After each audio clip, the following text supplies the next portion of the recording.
नमस्कार, मी प्राची साळुंखे. महामुंबई या विशेष बुलेटिनमध्ये आपलं स्वागत आहे. बुलेटिनच्या सुरुवातीलाच एक महत्त्वाची बातमी. महाराष्ट्र स्थापत्य अभियांत्रिकी सेवा पूर्व परीक्षेतील उमेदवारांच्या उत्तरपत्रिकेची स्कॅन प्रत गुण ही सर्व माहिती महाराष्ट्र लोकसेवा आयोगाच्या वेबसाईटवर उपलब्ध करून देण्यात आलेली आहे.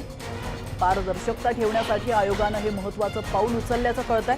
महाराष्ट्र लोकसेवा आयोगामार्फत दिनांक 27 मार्च 2021 रोजी महाराष्ट्र स्थापत्य अभियांत्रिकी सेवा पूर्व परीक्षा 2020 साठी उपस्थित सर्व उमेदवारांच्या मूळ उत्तरपत्रिकेची स्कॅन इमेज, निकालासाठी गृहीत धरलेले एकूण गुण आणि उमेदवाराच्या संबंधित प्रवर्गासाठीच्या गुणांची किमान सोमांकन रेषा उपलब्ध करून देण्यात आलेली आहे आणि ही सगळी माहिती उपलब्ध असणार आहे वेबसाईटवर. अशी सुविधा देणारं महाराष्ट्र हे पहिलंच राज्य आहे. पारदर्शकतेच्या साठी आयोगाने हे पाऊल उचलल्याचं कळतंय.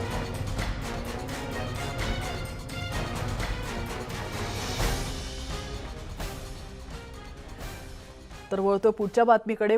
मुंबईच्या अविघ्न टॉवरला दुपारच्या सुमाराला आग लागली होती. दरम्यान या संपूर्ण प्रकरणाची चौकशी करण्याचे आदेश पालिकेने दिले. अविघ्न टॉवरच्या विकासकावर FIR दाखल करण्यात आला असून 8 दिवसात चौकशी पूर्ण होईल असं आश्वासन महापौरांनी दिलंय. आग ज्या व्यक्तीमुळे लागली त्याची चूक माफ करणार नसल्याचं महापौर किशोरी पेडणेकर म्हणाल्या. तर टॉवरमध्ये स्पिकल फायर सेफ्टी असल्यामुळे आग कमी पसरल्याचं महापौरांनी स्पष्ट केलंय. 40 अग्निशमन दलाच्या गाड्यांनी आगीवर नियंत्रण मिळवलं असल्याचं देखील त्या म्हणाल्या. तर या सर्व प्रकरणी दोषींवर योग्य ती कारवाई होणार असल्याचं पर्यावरण मंत्री आदित्य ठाकरे म्हणाले. संपूर्ण आगीच्या घटनेचं ऑडिट केलं जाणार असल्याची माहितीही आदित्य ठाकरे यांनी दिली. ते काय म्हणालेत आपण पाहूया. मुंबई फायर ब्रिगेडनी चांगलं काम केलं. आपले जवान लगेच आत गेले आणि तिथून आग विझवण्याचा प्रयत्न केला. त्यांनी विझवण्यात यश आलेलं आहे. आता कूलिंग डाऊन ऑपरेशन सुरू आहे. मुख्य गोष्ट एकच आहे की अशा जेव्हा इमारती उंच उंच होतात त्याच्यात fire drills, fire safety, fire रेफ्युज area आणि हे जे काही सिस्टीम लावलेली आहे ते किती महत्त्वाची ती आत्ता आपल्याला कळतं. कारण नाही तर ही आग पसरली असती.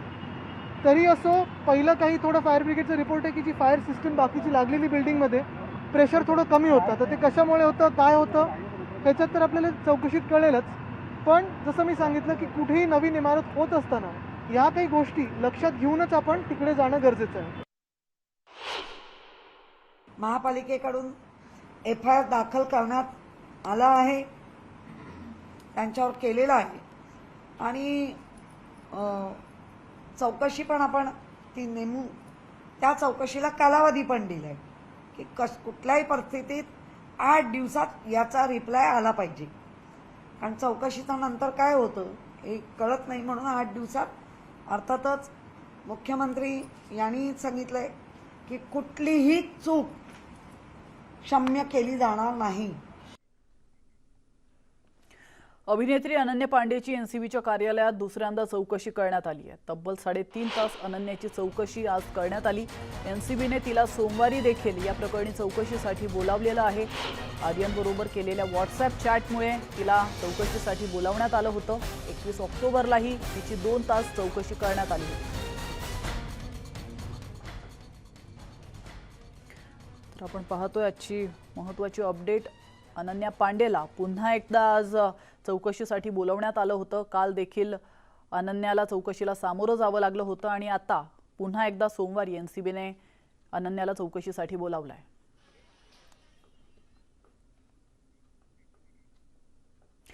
तर अभिनेता शाहरुख खानचा बॉडीगार्ड रवी सिंग याने NCBच्या ऑफिसमध्ये कागदपत्र दिली आहेत. गुरुवारी NCBच्या अधिकाऱ्यांनी शाहरुखच्या मन्नत या बंगल्यावर जाऊन नोटीस बजावली होती आणि त्यानंतर NCBला हवी असलेली कागदपत्र बॉडीगार्डच्या हस्ते ऑफिसमध्ये देण्यात आली आहेत.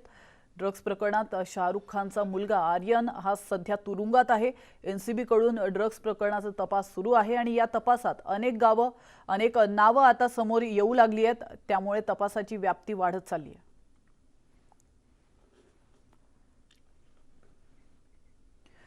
वळतोय पुढच्या महत्त्वाच्या बातमीकडे. राज्यातील इयत्ता 1ली ते 4थी पर्यंत शाळा सुरू करण्याबाबत सरकार सकारात्मक असल्याची माहिती आहे आणि याबाबत शिक्षण मंत्री वर्षा गायकवाड यांनी सर्व जिल्हाधिकाऱ्यांसोबत ऑनलाईन बैठक देखील घेतली आहे. या बैठकीत सर्वच जिल्ह्यातील मुख्य कार्यकारी अधिकारी सकारात्मक असल्याची माहिती आहे. त्यामुळे आता मुख्यमंत्री मंत्रिमंडळात आणि कोविड टास्क फोर्स सोबत चर्चा करून लवकरच 1ली ते 4थीच्या शाळा सुरू करण्याबाबत निर्णय घेण्याची शक्यता वर्तवली जाते.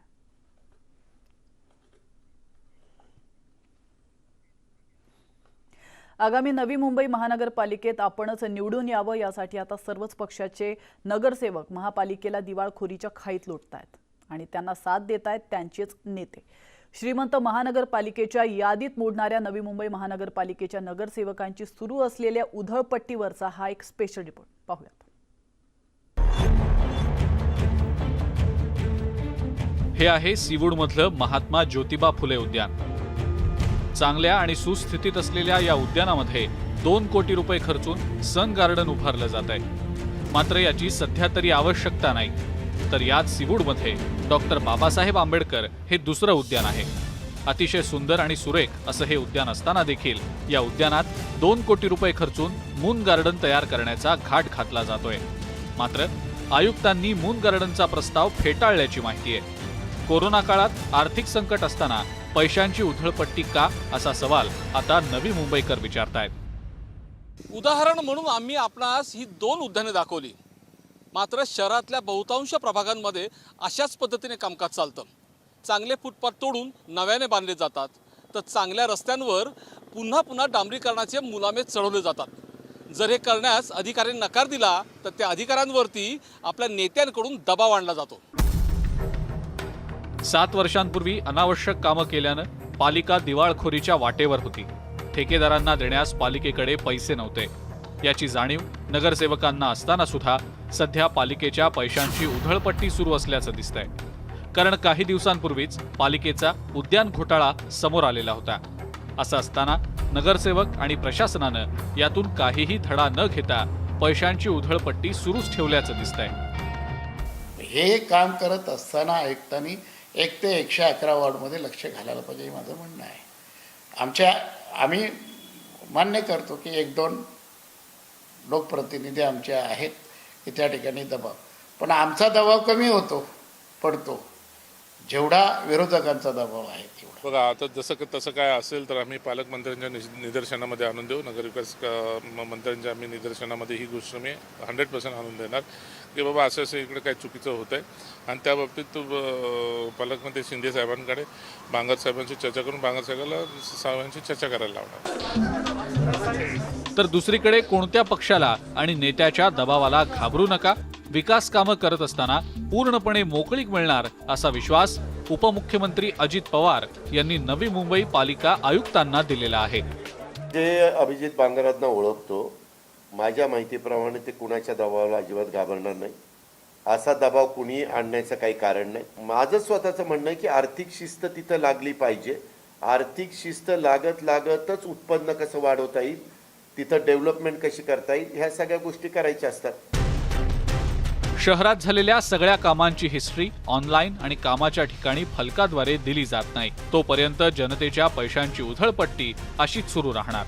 त्यामुळे हिस्ट्री फलकाचा निर्णय पालिका आयुक्त अभिजित बांगर यांनी घ्यावा अशी मागणी आता पुन्हा जोर धरू लागलेली आहे। व्हिडिओ जर्नलिस्ट अनिश बाबरसह विनय म्हात्रे, न्यूज 18 लोकमत, नवी मुंबई। आजपासून नाट्यगृह उघडले असून भाजप आमदार आशिष शेलार यांनी त्यांच्या मतदारसंघातील रंगशारदा या नाट्यगृहात एका लग्नाची दुसरी गोष्ट या नाटकाचा प्रयोग सुरू करून पडदा उठवला। आशिष शेलार यांनी देवाची भक्तांपासून आणि रसिकांची नाट्यकर्मींपासून ताटातूट झाली होती, जी आज सुटली असं मत व्यक्त केलेलं आहे। त्यांच्याशी बातचीत केली आमच्या प्रतिनिधी प्रणाली कापसे यांनी। तब्बल 2 वर्षानंतर आता या सगळ्या गोष्टी सुरू होणार आहेत। कुठे ना कुठे तुम्ही आता जसं भाषणात उल्लेख केला की भक्ताची जशी देवापासून ताटातूट झाली होती, तशीच प्रेक्षकांची सुद्धा या सगळ्या नाटकांपासून ताटातूट झाली होती। आजचा दिवस नक्कीच सगळ्यांच्या स्मरणात राहील असं वाटतंय तुम्हाला? खऱ्या अर्थाने संस्मरणीय दिवस आहे, कारण महायुद्धात सुद्धा रंगमंचावरचा पडदा कधी पडला नव्हता, आणीबाणीत सुद्धा पडला नव्हता मराठी नाट्य संस्कृतीचा। करोनाच्या काळात पडला, उशिरा का होईना सरकारने पडदा उघडायची संधी दिली। मुंबईत पहिलं नाटक आपलं झालं पाहिजे। मुंबईतल्या आणि राज्यातल्या मराठी माणसांसाठी काम करणारी आमची ही सगळी कलावंत, बॅकस्टेज, रंगकर्मी यांना संधी जास्तीत जास्त उपलब्ध करून दिली पाहिजे, या एकमेव प्रामाणिक भावनेने हा कार्यक्रम आम्ही सुरू केला आहे। परंतु अजूनही 50%चीच मर्यादा आहे, त्यामुळे आता ती 100% कधी होणार याच्याकडे सुद्धा लक्ष आहे। कारण 50% क्षमतेवर एवढे सगळे नाटकं करणं हे अनेक प्रोड्युसर्सना कठीण होऊन बसतं। खरंच आहे की दिग्दर्शक असो किंवा प्रोड्युसर्स असो त्यांना याची अडचण आहे. मला वाटतं जी माहिती माझ्यासमोर आली आहे की दिवाळी पहाट पुण्यामध्ये 100% उपस्थितीत अजितदादांनी घोषित केली आहे. मुंबईतही ती करावी अशी मी त्यांना मागणी करतो. एकूणच सध्या संपूर्ण कोरोनाच्या कालावधीमध्ये चित्रपटसृष्टी किंवा रंगकर्मी जे त्यांच्याकडे जे दुर्लक्ष केलं गेलं त्याच्यामुळे पुन्हा एकदा असं जाणवत आहे का की कुठे ना कुठे भेदभाव केला जातोय. मंदिरं उशिरा उघडली, त्यानंतर आता थिएटर तर हे सगळ्यात शेवटी उघडलं जात आहे. मराठी माणसाच्या पोटावर पाय देण्याचा प्रकार झालाय असं वाटतं आपल्याला? दुर्लक्ष जरूर झालेलं आहे, उशीर तर नक्कीच झालेला आहे. तुम्ही मद्य संस्कृतीला वाढवण्याची पूर्ण काळजी घेतलीत, पण महाराष्ट्राच्या संस्कृतीचं मराठी नाटक, मराठी गाणं याला मात्र बंदीत ठेवलं. या उशिराचं कारण आम्हाला अजूनही कळलेलं नाही. व्हिडिओ जर्नलिस्ट संदीप मोरेसह प्रणाली कापसे, न्यूज 18 लोकमत, मुंबई. इथं घेतो एक छोटासा ब्रेक, लगेचच परत येतोय. तुम्ही पाहत रहा महामुंबई.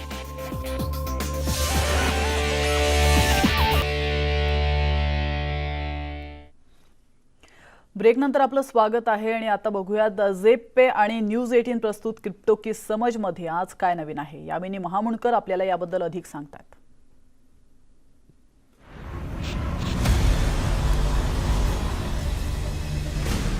झेप पे and news 18 network present crypto की समझ. नमस्कार, मी यामिनी महामुंडकर. क्रिप्टो की समझ या आमच्या नव्या भागामध्ये तुमचं स्वागत आहे. पाहणार आहोत या आठवड्यातील काही महत्त्वाच्या बातम्या. बिटकॉइन फ्युचर्स ETF अप्रुव्हलच्या अफवेनंतर बिटकॉइननं $60,000चा टप्पा पार केलाय. बिटकॉइनच्या किमतीत शुक्रवारी ही वाढ कायम राहिली आहे.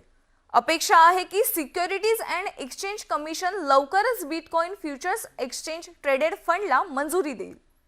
बिटकॉइनने शुक्रवारी 6 महिन्यात पहिल्यांदाच $60,000वर हिट केलंय. हे आता ऑल टाइम हायच्या जवळ पोहोचलं आहे. अमेरिकी regulator future based exchange traded fund म्हणजेच ETFला परवानगी देतील अशी अपेक्षा आहे. असं एक पाऊल जो डिजिटल ॲसेटमध्ये मोठ्या गुंतवणुकीसाठी रस्ता खुला करू शकतो. या महिन्यात आतापर्यंत बिटकॉइनची किंमत पहिल्यांदाच 26% वाढली आहे. काही दिवसांपूर्वी अनेक बिटकॉइन फ्युचर्स ETF ॲप्लिकेशन सेकला पाठवण्यात आल्या आहेत. याआधी सेकने अशा अनेक बिटकॉइन ETF ॲप्लिकेशनला नाकारलं आहे. गुरुवारी सेकचे इन्व्हेस्टर एज्युकेशन ऑफिशियल ट्विटर हँडलरनं गुंतवणूकदारांसाठी बिटकॉइन फ्युचर करार ठेवण्यापूर्वी या संबंधाशी जोडलेला धोका ओळखण्यास सांगितला. या ट्विटमुळे गुंतवणूकदारांच्या अपेक्षा वाढल्या आहेत. अमेरिकेनं अखेर बिटकॉइन मायनिंगमध्ये चीनला मागे सोडलंय. जोपर्यंत चीनचं सरकार क्रिप्टो संबंधित सर्व व्यवहारांना पूर्णपणे प्रतिबंधित करत नाही तोपर्यंत चीनमध्ये क्रिप्टो मायनिंगमध्ये सर्वात पुढे होतं. चीनच्या क्रिप्टो क्रॅकडाऊननं अमेरिकेला विश्वातील टॉप बिटकॉइन मायनर बनवण्याची संधी दिली आहे. 2019 पासून चीनमध्ये अधिकाधिक क्रिप्टो ट्रेडिंगवर प्रतिबंध लावण्यात आलाय. परंतु फॉरेन एक्सचेंजच्या माध्यमातून ऑनलाईन ॲक्टिव्हिटी सुरू आहेत. चीनच्या स्टेट इन्स्टिट्यूशनच्या माध्यमातून बायर्सला इशारा देण्यात आलाय की तुमच्याजवळ बिटकॉइन आणि दुसऱ्या करन्सीला ट्रेड करण्यासाठी कोणतीच सुरक्षा नसणार आहे. अधिकारी बँका आणि पेमेंट प्लॅटफॉर्मच्या व्यवहाराची सुविधा थांबण्यास सांगण्यात आल्यात. अपेक्षेप्रमाणे नेगेटिव्ह लिस्टमध्ये सहभागी झाल्यानंतर चीननं बिटकॉइन मायनिंगमध्ये टॉपचं स्थान गमावून बसलं आहे. कॅम्ब्रिज युनिव्हर्सिटीच्या नव्या आकडेवारीनुसार संयुक्त राज्य अमेरिका आता विश्वातील बिटकॉइन मायनिंगच्या यादीत सर्वात वर आहे. पहिल्यांदाच चीननं स्थान मिळवलं आहे. क्रिप्टोशी संबंधित बातम्यांमध्ये आज इतकंच. क्रिप्टोकरन्सीशी संबंधित बातम्यांसाठी पुन्हा भेटू. तोपर्यंत नमस्कार.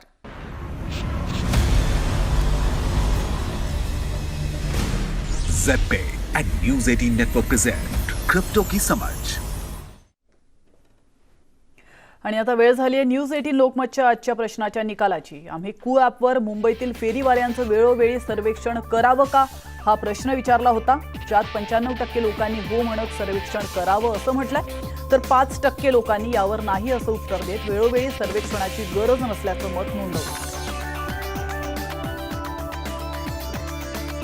आणि यासोबतच महामुंबई या विशेष बुलेटिनमध्ये वेळ झाली. इथंच थांबण्याची, मात्र तुम्ही कुठेच जाऊ नका. पाहत रहा न्यूज 18 लोकमत.